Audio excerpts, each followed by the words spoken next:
नमस्कार मंडळी. आपण आता देवगडच्या कॉलेज रोडवरच्या साईटवर असो आणि या भागात आपण या साईटचे संपूर्ण अपडेट घेणार आहोत. या साईटचे आपण एकही अपडेट दिला नाही. साधारण फेब्रुवारीमध्ये या साईटचं काम चालू झालं होतं, पण फोंडा आणि आचरा साईट याच्यामुळे आपल्या इकडे वेळ देऊक मिळालं नव्हतं. तर प्रथमेशने या ठिकाणी संपूर्ण काम हँडल केलेलं आहे. मी आचरा, त्याच्यानंतर एक देवगड आणि फोंडा अशा 3 साईटवर मी संपूर्ण काम बघत होतो आहे. तर या व्हिडिओमध्ये आपण या साईटचे संपूर्ण अपडेट घेणार आहोत. त्याच्यासाठी ही व्हिडिओ नक्की शेवटपर्यंत बघा आणि सिंधुदुर्ग जिल्ह्यात घर बांधकामासाठी माऊली डेव्हलपर्सला नक्की संपर्क करा. Devgad college road. तर या ठिकाणी ही आपली जी साईट असा संपूर्ण जर प्लॉट असा तर तो 6 गुंठ्याचो असा, 6 ते 6.25 गुंठे या ठिकाणी रोड असत, जे इंटरनल रोड असत. आणि इकडे असा कॉलेज रोड. तर कॉलेज रोडकडून आपण इकडून येतं, गेट वगैरे असं. त्याच्यानंतर कंपाऊंड वगैरे आधीपासूनच सर्व घालून ठेवलेला होता. त्यानंतर जागा देखील खूप स्पेशियस असा. आणि या 6 गुंठ्याच्या जागामध्ये आपण साधारण 1500 स्क्वेअर फीटचा या 3 BHK घर या ठिकाणी बांधतो. या वर्षीचा मोठा घर म्हणजे 2026मधल्या कामांमधला हा एक मोठा घर असा. बाकी सर्व जी घरं होती ती आपली एक साधारण 1300 1250 स्क्वेअर फीटपर्यंत होती. मटेरियलसाठी वगैरे काही प्रॉब्लेम नाही. स्टॉक करूसाठी या ठिकाणी खडी, त्या ठिकाणी वाळू, इकडे चिरे, त्याच्यानंतर इकडे बोरवेल वगैरे असा. आणि त्यानंतर या ठिकाणी पाण्याचं पंपाचं मीटर आणि आपलं इलेक्ट्रिक मीटर असे संपूर्ण या ठिकाणी सेटअप झालेलो. CCTV देखील आपण या ठिकाणी लावलेलो असा, कारण इकडे आपला मटेरियल पूर्ण रोडवरून पण देखील जी आपली एंट्री होती तर तिकडे देखील कॉन्क्रीटचे पाईप टाकून त्याच्यावर संपूर्ण दगडाचे तुकडे टाकून आपण या ठिकाणी ॲक्सेस बनवलेला असा, जेणेकरून पावसामध्ये देखील आपला काम या ठिकाणी सुरू राहतला. गेट देखील असा. बाकी संपूर्ण चारी बाजून कंपाऊंड असा. तर या भागात आपण या संपूर्ण घराचे अपडेट घेतलो. फ्रंट बाजून या प्रकारे लुक आपल्याक बघूक मिळता. सेम आपण सर्व कातळाच्या घराक चरी मारतो तर इकडे देखील चरी मारलेली असा. 6 इंच खोल चरी मारलेली असा. आणि त्यानंतर आपण 3 फुटाचं बांधकाम करतो, पण या घरमालकांका 1 फूट एक्स्ट्रा होता म्हणून संपूर्ण 4 फूट या ठिकाणी बांधकाम झालेलं असं. आणि आपलं 6 इंचाचं या ठिकाणी प्लीन बीम असा. तर संपूर्ण ॲव्हरेज आपण या ठिकाणी 4 फूट हाईट ठेवलेली असा. त्या ठिकाणी थोडी कमी होतील, या ठिकाणी जरा जास्त होतील. या इकडे साधारण 5 फुटाच्या आसपास होतील आणि पाठीमागे आपली एक 3.5 फूटच्या आसपास आहे. त्यामुळे 4 फूट ॲव्हरेज आपल्या या ठिकाणी साईज मिळालेली असा. पायऱ्या देखील खूप मोठे असतात, जवळपास 6 फूट लांबीचे असतात. जो आपलं रायझर असा तर तो 7 इंचाचा असा. आणि ट्रेड आपण साधारण 10 ते 11 इंच ठेवलेलो असा. या ठिकाणी वरांडा तर वरांडा एक लोखंडी रेलिंग वगैरे नाही आहे, संपूर्ण दगडी रेलिंग असा. आणि जे खांब असतात ते देखील दगडी असतात. तर ते आपण 14 बाय 14 इंच साईजमध्ये घेतलेले आहेत. आणि स्लॅब लेवलला तर ती 7 फूट उंची कसा. 7 फूट उंचीचा फायदा म्हणजे आपला जो मेन डोअर असता लाकडी सागवान तर त्याका संपूर्ण पाण्यापासून वगैरे प्रोटेक्शन मिळतं. त्यामुळे आपण या ठिकाणी 7 फूट वरांडोची हाईट ठेवण्यासाठी आपण संपूर्ण मालकांका सजेशन आपण देतो. त्यानंतर स्लॅबची जी थिकनेस आहे ती 5 इंच ठेवलेली असा. त्यासोबत एका बीम देखील एक प्रोव्हाइड केलेलो आहे. आणि जो स्लॅबचा ऑफसेट आहे तर तो आपण 2 फूट या ठिकाणी बाहेर काढलेलो असा. तर आता आपण जाऊया वरांड्यामध्ये. इकडे आता सध्या स्लॅबचं काम चालू झाल्यामुळे सर्व हे फळे वगैरेने प्लेटी वगैरेने असत. तर इकडे वरांडो स्पेशियस असो असा. ही 6 फूट या ठिकाणी रुंदी असा आणि 20 फूट लांबी असा. त्या साईडने देखील संपूर्ण पॅक केलेलं आहे. ही हाईट आपण 3 फूट ठेवलेली असतात. आणि तिकडे एक आपण विंडो वगैरेसाठीचा व्हेंटिलेशनसाठीची जागा असा. बाकी या सर्व नंतर ग्रिलने पॅक होणारा.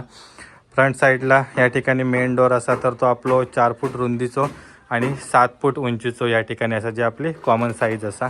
आणि या ठिकाणी असा एक विंडो, तर ती देखील एक विंडो मोठी अशी 5 बाय 4 फूट साईजमध्ये या ठिकाणी ठेवलेली असा. आता आपण येतो इकडे हॉलमध्ये. तर हॉल आपलो असा 16 फूट 9 inch by 12 foot 9 inch. 16 foot 9 inch लांबी, 12 फूट 9 इंच या ठिकाणी रुंदी. आणि व्हेंटिलेशनसाठी मोठी खिडकी असा, ती देखील 5 बाय 4 फुटाची या ठिकाणी ठेवलेली असा. बाकी आता आपला लिंटल वगैरे काम सर्व झालेला, फुल लिंटल आपण सगळीकडे फिरवतो. आणि आता स्लॅबचे जे बॉटम असतात बीम वगैरे त्याचं काम या ठिकाणी चालू असा. या ठिकाणी असं आपलं जिनो, तर इकडून आपण वर जाऊ शकतो. या ठिकाणी वरांड्याच्या बाजूकच एक जिन्याच्या बाजूने ॲक्सेस ठेवलेलो असा. तर इकडे असा छोटीशी पूजा रूम. तर ही 8 बाय 8 फुटाची असा. आणि एका देखील 2 ठिकाणी विंडो दिलेले असतात जे 4x4 फुटाचे असतात. बाकी सर्व आपलं बांधकाम वगैरे या ठिकाणी झालेलं असतं आणि खोलीचं सामान वगैरे ठेवण्यासाठी एक छोटंसं लॉफ्ट देखील दिलेलो असा. इकडून आपण घराच्या बॅक साईडला जातो. तसं बॅक साईडला म्हणता येणार नाही कारण ही समोरची फ्रंट साईड असा, पण या साईडने आपण जाऊन इकडे जे संपूर्ण का त्यांचा गार्डन वगैरे किंवा जे काही इतर ॲक्सेस एरिया असतात त्या ठिकाणी आपण जाऊ शकतो. तर त्याचे पायरे वगैरे सर्व झालेला, त्याच्यात आता भराव करून ठेवलेला, PCC करणं फक्त बाकी असा. तर ह्यो देखील एकदम स्पेशियस असो पॅसेज असा. त्यानंतर इकडे असा आपलं जिनो, तर इकडून आपण वरती जाऊ शकतो. तर ह्याचे देखील पायरी आहेत ते 7 इंच रायझर आणि 9 इंच आपले ट्रेड या ठिकाणी ठेवलेला. आणि ह्या मिड लँडिंग आपण 3 फूट ठेवलेला असा आणि जी आपली स्टेअर केसची रुंदी आहे ती 6 फूट असा. आणि या संपूर्ण आपला वरचा बांधकाम झालेला. आपण स्लॅबचा जेव्हा काम करतो तर काही जण लोड बेरिंगच्या कामामध्ये डायरेक्ट भिंतीवर या ठिकाणी स्लॅब घालतात, पण आपण या ठिकाणी जो बीम असता 6 इंचाचा बीम घेतो. 6 इंच प्लस आपले जे स्लॅबची थिकनेस असता 5 इंच मिळून 11 इंचाचा आपलं बीम या ठिकाणी येतात. आणि सर्व जे भिंती असतात त्या सर्वांवर आपण या ठिकाणी बीम प्रोव्हाइड करतो, जेणेकरून स्लॅबला एक मजबूती येतं आणि बांधकामात देखील मजबूती येतं. आता आपले टोटल RCC मेंबर असतात ते full plain beam, full lintel आणि फुल आपलं स्लॅब बॉटम बीम असे संपूर्ण हे सर्व लोड बेरिंगमध्ये असतात, जेणेकरून जे क्रॅकचे वगैरे विषय असतात, जे वॉलला आपले व्हर्टिकल क्रॅक्स वगैरे जातात स्ट्रक्चर सेटलमेंटमुळे, तर ते शक्यतो या ठिकाणी जात नाही. ह्याच्यासाठी आपण हे 3 गोष्टी प्रोव्हाइड करतो. हॉलमधून या ठिकाणी आपण इलो की जिना टोपीच्या बाजूकच या ठिकाणी एक बेडरूम असा. तर 10x12 फूट याची साईज असा. 10x12 फूट ही साईज एकदम बेडला सफिशियंट होतं. अगदी 10x10चे थोडेफार कंजेस्टेड होतात, पण काही जणांका जिकडे एरिया कमी मिळतं त्या ठिकाणी 10x10 साईज चालता. पण जिकडे आपल्या जागा भरपूर आहे तर आपण 10x12 रूम साईज घेऊ शकतो. डोअर देखील या ठिकाणी भरपूर असं प्रशस्त असा, त्यामुळे तिथे देखील काय आपला प्रॉब्लेम नाही. त्यानंतर एक कॉमन आपण पॅसेज ठेवलेलो आहे. आणि यानंतर इकडे असा राईटला एक बेडरूम. तर या बेडरूमची साईज देखील 10x12 फूट असा. आता वरती प्लेटी वगैरे लावण्याचं काम चालू झाल्यामुळे थोडंसं जरा या ठिकाणी काळोख येतं. एका देखील आपण एक विंडो जवळपास 5 फूट बाय या ठिकाणी 4 फुटाची विंडो दिलेली असा.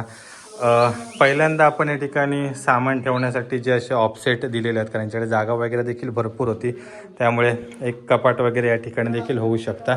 आणि या बेडरूमसाठी ह्यो असा एक टॉयलेट बाथरूम अटॅचमध्ये, तर त्याका देखील आपण या ठिकाणी विंडो, त्याच्यानंतर जो आपलं 7 फूट उंचीवरचा स्लॅब असा तर तो देखील प्रोव्हाइड केलेलो असा.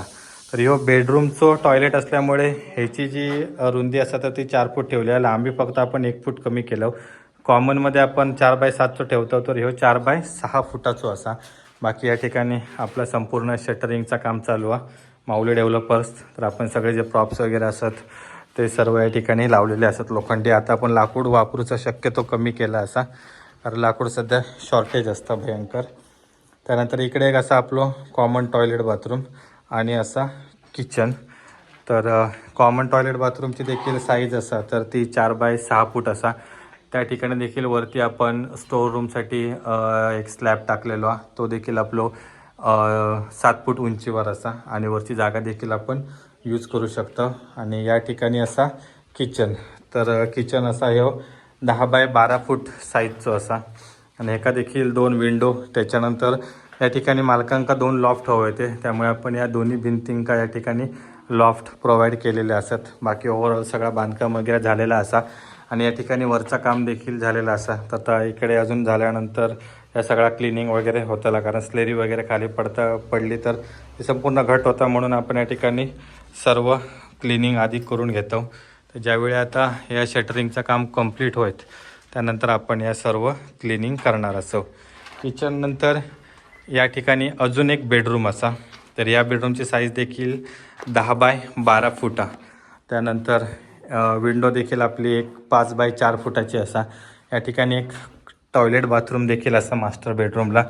तर ह्याची साईज देखील 6 फूट लांबी आणि 4 फूट रुंदी. आणि सेम आपण सर्व बाथरूमला प्रोव्हाइड करतो त्या प्रकारे या ठिकाणी 7 फूट उंचीवर स्लॅब आणि वरची स्पेस देखील आपण यूज करू शकतो. मगाच्या बेडरूम 1 प्रमाणे या बेडरूमला देखील एक सामान ठेवण्यासाठीचा एक कंपार्टमेंट करू केलेला असा, कारण ही जागा आपली थोडीशी वेस्ट जात होती.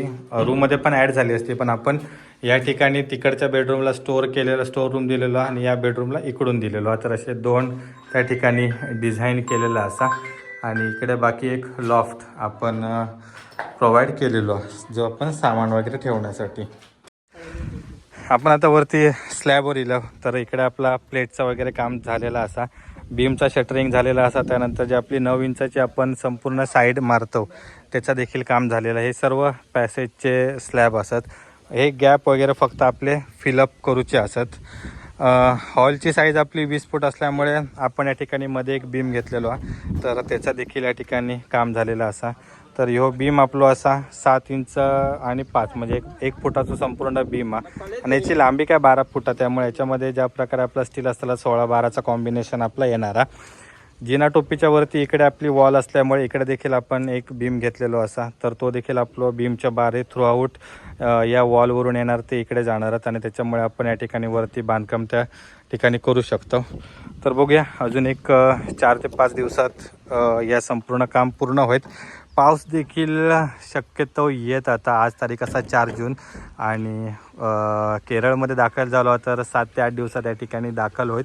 तर त्याच्या आधी आपल्या ह्या शटरिंगचा काम आणि स्टील कटिंगचा काम करून घ्यायचा आणि मग नंतर 4 दिवस कदाचित आपलं ह्या काम बंद राहत पावसामध्ये. आणि पाऊस नंतर थोडा कमी झालो की मग आपण इकडे स्लॅब कास्टिंग करतलो. आता सध्या ऊन भयंकर पडता, त्याच्यामुळे यामध्ये तर आपलं एक स्लॅब कास्टिंग करणं पॉसिबल नाही आहे. त्याच्यामुळे आता पावसामध्येच आपण यो स्लॅब कास्ट करतलो.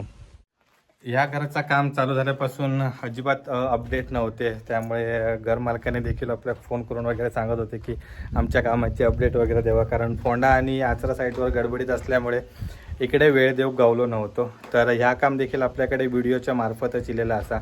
तर आपले व्हिडिओ बघून त्याने आपला कॉन्टॅक्ट केल्याने आपले जे साईट्स असतात आता देवगडमध्ये तर ते संपूर्ण त्यांनी बघितल्याने आणि त्यानंतर मग ह्या काम आपलं फेब्रुवारीमध्ये ॲग्रीमेंट फायनल झालेला होता. त्याच्यानंतर संपूर्ण जी नगरपंचायतची प्रोसेस होती म्हणजे बांधकाम परवानगी, तर त्याच्यासाठी आपले जवळपास 2 ते 2.5 महिने गेले आणि त्यानंतर आपण साधारण मार्च एप्रिलमध्ये या काम चालू केलेला होता. आणि आत्ता जवळपास आपलं 10 फूट लेवलला या ठिकाणी काम इलेलं असतं. आता जवळपास या 7 ते 8 दिवसात या ठिकाणी स्लॅबचं काम पूर्ण व्हायत आणि मग त्याच्यानंतर वरती फक्त आपली जिना टोपीच असा.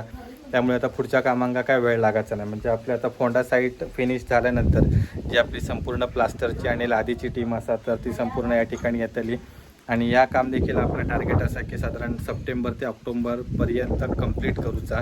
कमीत कमी आपल्या एक 1000 ते 1200 स्क्वेअर फीटचा घराचं काम पूर्ण करू 6 ते 7 महिने जातात.